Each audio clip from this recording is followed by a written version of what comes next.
نهال دندكن الجندة دندكن تدير يوون هي فوريو بري قطبو دندك بخا سي جندن يعني سي مجموعة هنا ريوان قطبو فوريو تقريبا دست بيدكيج قروف هذا حتاني دندك رو در باست به بلدیو تل غزاله چکری داره او گورکه ام که واره گورکه بگینه یعنی گورکه گینه دريجي و 3 كيلو نيفن يعني 3 نيفن نها مرحله که طبق التاسيس ما داس فكري ام بحث فايدات كنيكي تسويه وشق ما تشكر مرحله که ويا pero مرحله ديو ام که كوبريا صور کنه چی فایدی ما هي عبارات انا كوبريا صور کنه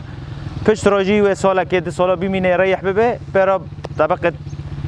بحث كلسي وتيك هذا وبيرو وزفت ببيع جرب له سه تدي مسؤولي شوني زفت كربو جينا هنا خرب بو او جي شغلي 10 كيلومتر ما روكر بقى زفتي وما تشكر ما كولون ما دحل كر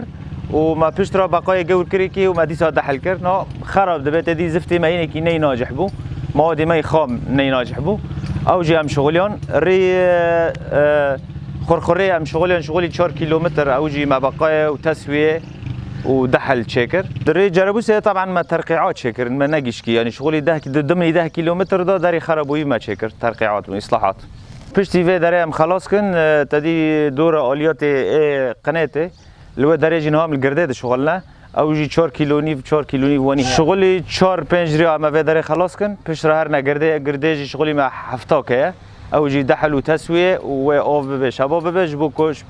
جاهز بش زفتر رئيس سلام زفت بكن